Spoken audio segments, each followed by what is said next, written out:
कभी कभी कुछ दरवाजे गलती से नहीं जानबूझकर खोले जाते हैं, और जब वो खुलते हैं तो जो बाहर आता है वो फिर वापस नहीं जाता।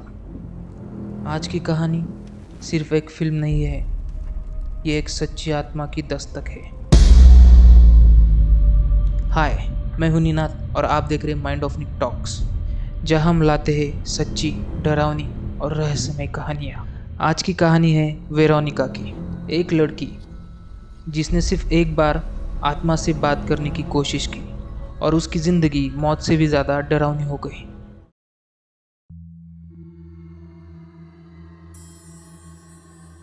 ये कहानी है 15 साल की वेरोनिका की, एक मासूम लड़की जो मैड्रिड, स्पेन के एक छोटे से अपार्टमेंट में अपनी माँ और 3 छोटे भाई बहनों के साथ रहती थी। वेरोनिका बहुत समझदार थी। माँ को काम पर भेजने के बाद वो बच्चों का पूरा ध्यान रखती थी, लेकिन उसके दिल में एक ख्वाहिश थी। अपने मर चुके पिता से एक बार बात करना चाहती थी। 21 जून 1991 दिन था सोलर इक्लिप्स यानी सूर्य ग्रहण। स्कूल में उस दिन सभी स्टूडेंट्स को ग्रहण दिखाया गया, लेकिन वेरोनिका और उसकी 2 सहेलियां बायोलॉजी लैब में कुछ और करने वाली थी। एक ओइजा बोर्ड से आत्मा बुलाने की कोशिश। वेरोनिका चाहती थी कि उसके पापा की आत्मा से वो सब कुछ पूछे, लेकिन बोर्ड ने जवाब दे दिया। वो डरावने थे। अचानक कमरे की बत्तियां झपकने लगी, कांच की शीशी फूट गई और वेरोनिका जमीन पर गिर गई, बिल्कुल बेशुद्ध। जब वो होश में आई तो कुछ बदल चुका था, सिर्फ उसके अंदर ही नहीं, पूरे घर में। अब जैसे हर दीवार कुछ कह रही थी, हर दरवाज़ा किसी और के लिए खुल रहा था और हर परछाई वेरोनिका को देख रही थी। धीरे धीरे वेरोनिका की हालत बिगड़ने लगी। वो कहती थी कि उसे कोई देख रहा है, कोई उसे छू रहा है जब वो सोती है। उसकी माँ ने शुरुआत में इसे तनाव समझा, लेकिन फिर चीज़ें और अजीब होने लगी।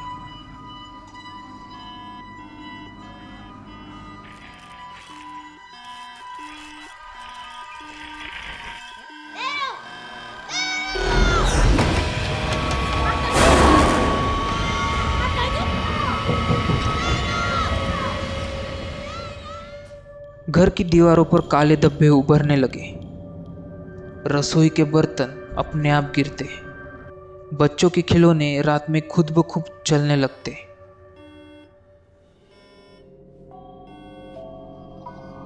वेरोनिका की छोटी बहन ने कहा, दीदी बिस्तर पर नहीं होती, फिर भी मुझे कोई घूरता है।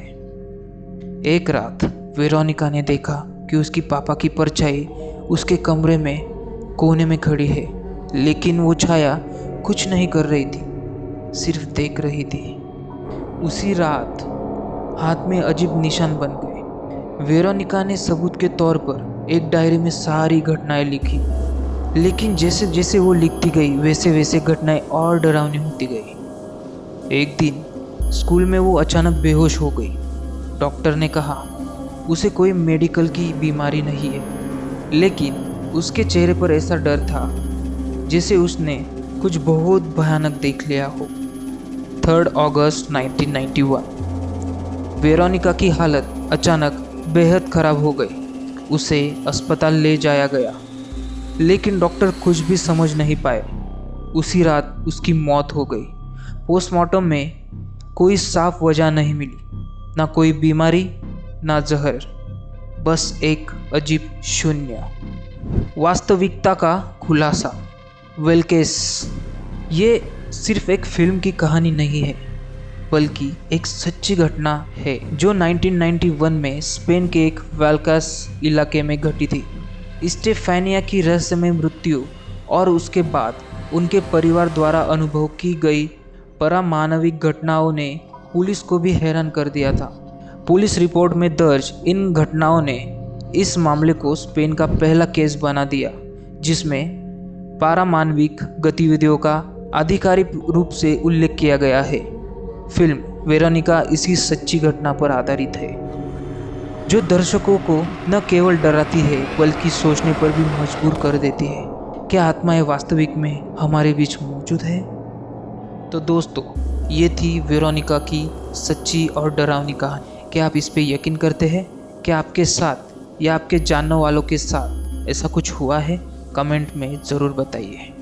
और अगर आप चाहते हैं ऐसी और भी कहानियाँ तो चैनल को अभी सब्सक्राइब कीजिए, क्योंकि मैं निनाद आपके लिए लाता हूँ रहस्यमय, डरावनी और सच्ची घटना पर आधारित कहानियाँ सिर्फ माइंड ऑफ निक टॉक्स के चैनल पर। अगली बार मिलेंगे एक और अनसुलझे सच के साथ।